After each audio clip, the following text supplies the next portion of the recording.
Kwa hiyo sasa kwa taarifa niliyoipokea, Simba inafungiwa miaka 5. Simba inafungiwa miaka 5 kujihusisha na masuala ya CAF. Miaka 5. Simba inapigwa faini ya $500,000 kwa kosa la kuwafanyia fujo wale viongozi wa mpira.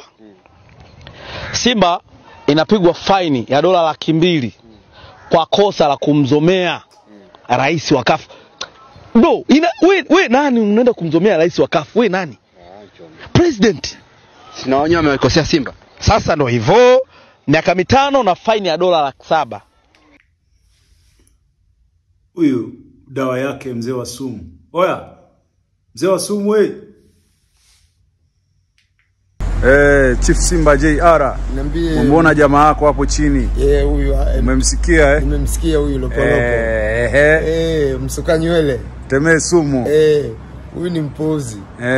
Huyu alipoanza kuikaa saluni na kuanza kusukwa nywele na wakina mama, akawa mtu wa shobo. Hanaga chochote kile cha maana, amekuwa ni mtu wa shobo. Yeye anachotakiwa kufanya, yeye ni aendelee kusuka nywele na kupaka tu shadow. Mambo ya mpira atuachie sisi watu wa mpira. Na sisi wenye Simba yetu na wenye michuano ya CAF. Sheria za CAF toka lini yakazijua? Simba anafungiwa miaka 5. Miaka 5 anayesema yeye kama kanuni za CAF anazijua. Yanga angeshinda kesi kasi. Kama kanuni za soka anazijua, Yanga angeshinda kesi zidi ya Kagoma. Sawa, kama kanuni za CAF anazijua yanazoziongelea, Yanga angeshinda kesi zidi ya Morrison. Upo hapa, wao ndio wanaongoza kuvunja sheria. Alafu bado anakuja anakuambia eti dabi, hatuchezi dabi. Wewe shughulike na swala la kusema chezi dabi. Achane na Simba na masuala ya Simba na CAF. Kwa hiyo amesema Simba anafungiwa na kulipa faini ya $700,000. Simba $700,000. Ase hii ni kali sana hizo. Chifu, nataka nikueleze kitu kimoja. Hiyo $700,000 aonyeshe kanuni kipengele. Tunasema hizo $700,000, $200,000. Hizo dola anazozisema yeye.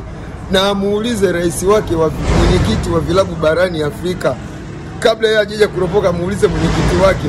Mwenyekiti wake akimjibu ndio atoke hadharani kutamka Simba atafungiwa miaka 5. Mwenyekiti mwenyewe kausoeka na mle yuko kimya. Unakuja unaongea faini miaka 5. Unajua bwana, shetani akiwa anakutafuta na mengi. Asipokupata kwenye ngono, atakupata kwenye wizi. Asipokupata kwenye wizi, atakupata kwenye uasherati na ushirikina. Akikukosa huko, anakupeleka kwa shabiki wa Yanga. Ili mradi muendelee sambamba, usitoke nje. Lakini jamaa anavaa jezi ya Simba wewe. Jezi ya Simba anaivaa ili uonekane ni mwana Simba, lakini yule pale ni full nyuma mwiko. Hapo naye ana mwiko hapo nyuma. Ana mwiko nyuma ndio unaomsokota. Kila siku mwiko unamsokota kuongea. Hamna Simba yoyote reality anaweza kuongea upuuzi kama